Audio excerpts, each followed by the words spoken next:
Hi, I'm Dr. Diane Cirincione-Jampolsky And I'm Dr. Jerry Jampolsky. with another Attitudinal Healing Moment. Nothing is impossible. We have egos that tell us lots of things are impossible. This marriage is impossible. Working for this person is impossible. Being able to understand a book is impossible. All kinds of things.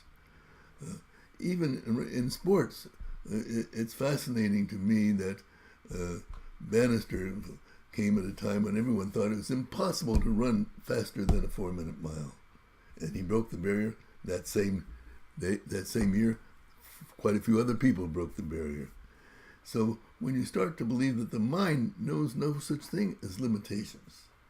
It only knows the limitations within our belief system, right, Jerry? And that can be expanded. So if we think of the mind as being limitless, and that nothing is impossible, then we find a way of finding a sense of peace of mind, which is what's our goal for inner peace.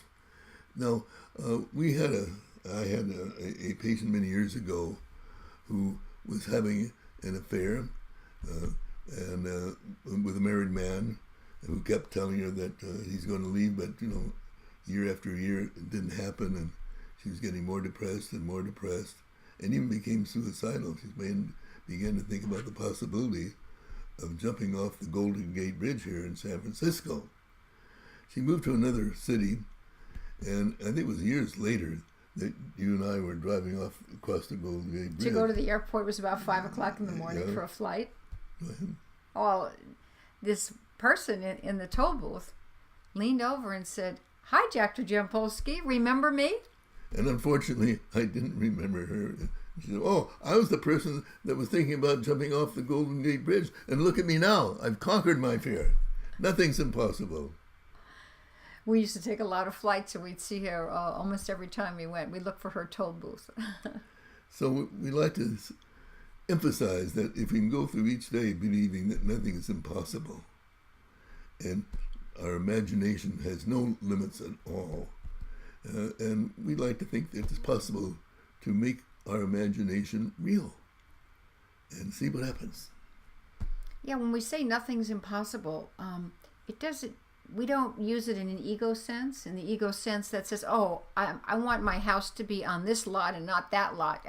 It's not impossible for me to move it." That's not the way we're thinking. No, we're talking about our mind. Exactly, our mind and our thinking and our belief systems and our limitations and the judgments we place on ourselves.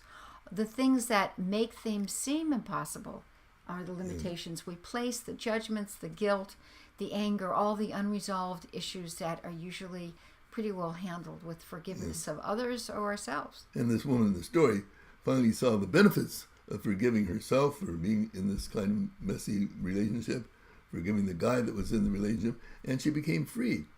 And so if we continue each day to look at our mind as nothing's impossible, it's amazing what we are going to experience. The depth of our love goes beyond our imagination.